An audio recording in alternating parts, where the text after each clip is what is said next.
बिहार में औद्योगिक विकास के लिए सरकार ने नीतियों में बदलाव की बात की है ताकि यहां निवेश की संभावना को और बल मिले।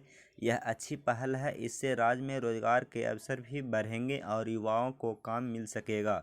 मुख्यमंत्री नीतीश कुमार का उद्योगों के विकास पर जोर रहा है। उनकी कोशिश वह माहौल बनाने की है जहां काम के लिए अन्यत्र नहीं जाना पड़े।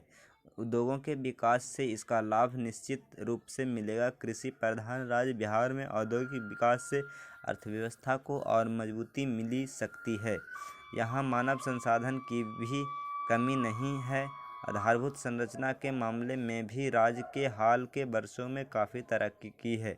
उद्योग मंत्री शाहनवाज हुसैन ने कहा है कि सरकार मुख्यमंत्री उद्यमी योजना भी शुरू करेगी। राज्य के वंचित तबके के अलावा अन्य वर्ग के युवा एवं महिला उद्यमी को भी प्रोत्साहन दिया जाएगा। इससे उम्मीद की किरण दिख रही है। निवेश को प्रोत्साहन के लिए सारे विभागों के अधिकारी मौजूद रहेंगी। इसका उद्देश्य यह है कि किसी भी तरह के प्रस्ताव को एक ही जगह मंजूरी मिल जाए। सिंगल विंडो सिस्टम की अवधारणा इसमें सहायक सिद्ध होगी।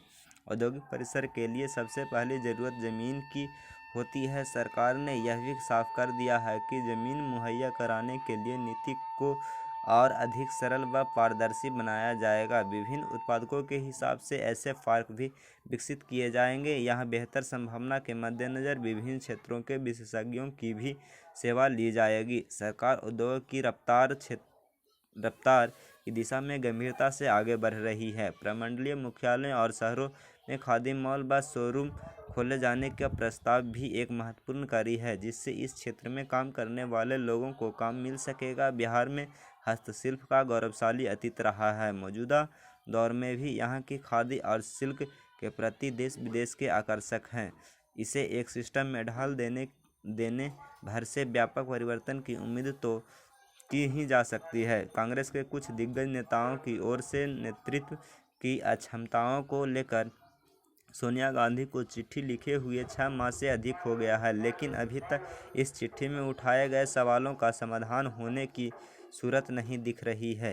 कांग्रेस नेता यानी गांधी परिवार 23 नेताओं के समूह की चिट्ठी में उठाए गए सवालों से बचने की जितनी कोशिश कर रहे हैं, पार्टी में कलह उतनी ही तेज हो रही है।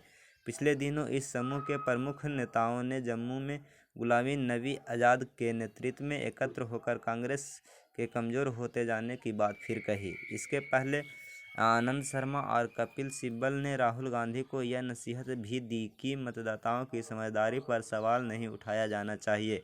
यह नसीहत इसलिए दी गई क्योंकि केरल में राहुल ने कहा था कि उत्तर भारत के लोग सतही मुद्दों पर राजनीति करते हैं।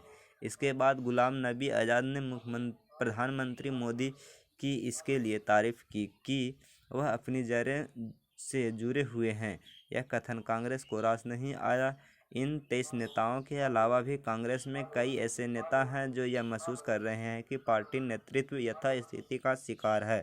निस्संदेह कोई भी नेता खुले तौर पर सोनिया अथवा राहुल का विरोध नहीं कर रहा है, लेकिन वे अंतरिम अध्यक्ष की व्यवस्था से खुश भी नहीं हैं। वे राहुल के तौर तरीके को भी नापसंद कर रहे हैं, जबकि एक समय यही सब उन्होंने भविष्य का नेता मानते थे। अब वे उनकी कार्यशैली से निराश हैं। 2019 के चुनाव में राहुल ने राफेल सौदे के तुल दिया। वह राफेल विमानों की खरीद में भ्रष्टाचार के आरोप के साथ चौकीदार चोर है का नारा भी उठाते रहे। उन्हें मुंह की खानी पड़ी। वह खुद अमेठी से हारे और कांग्रेस फिर भी इतने सीटें नहीं जीत सकी कि लोकसभा में विपक्ष का दर्जा हासिल कर सके। कांग्रेस को बालाकोट एयर स्ट्राइक पर बेजा सवाल उठाने के भी दुष्परिणाम भोगने पड़े। उधर राहुल हम दो हमारे दो का जुमला उठाकर वह बताने की कोशिश कर रहे हैं कि प्रधानमंत्री मोदी और गृह मंत्री अमित शाह केवल मुकेश अंबानी और गौतम अदानी के लिए काम कर रहे हैं। उनकी जुमलेबाजी खुद उन पर भारी पड़ रही है, लेकिन वह सबक सीखने के बजाय नए नए जुमले गढ़ रहे हैं। चूँकि वह लगभग हर दिन मोदी सरकार के खिलाफ तंज भरे ट्वीट करते हैं, इसलिए यह कहा जाने लगा है कि उनकी राजनीतिक ट्विटर तक सीमित हो गई है। समस्या केवल यह नहीं कि किसी ट्रेल की तरह व्यवहार कर रहे, बल्कि यह भी है कि उनका विमर्श सतही और खोखला होता जा रहा है। वास्तव में सतही विमर्श से पूरे पार्टी ग्रस्त हो गई है। संसद में भी कांग्रेस नेता किसी समर्थक चर्चा पर हिस्सा लेने के बजाय जुमलेबाजी ही अधिक करते हैं। कृषि कानूनों के विरोध में खड़े राहुल तब मौन रहे जब इन कानूनों पर संसद में चर्चा हो रही थी, लेकिन बजट पर चर्चा के दौरान उन्होंने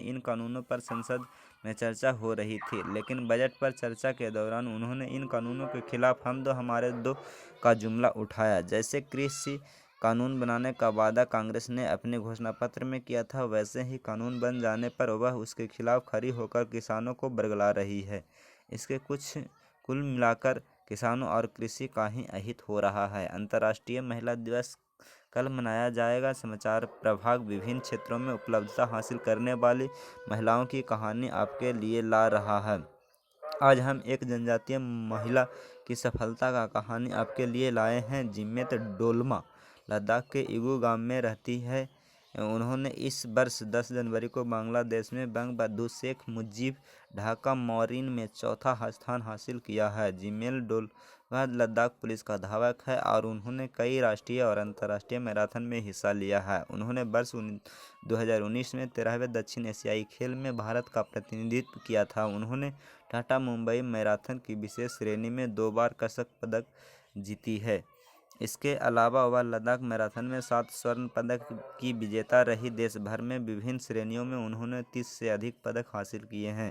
आकाशवाणी से बातचीत करते हुए उन्होंने कहा कि उनका संदेश यह है कि महिला को सभी अवसरों का लाभ उठाना चाहिए।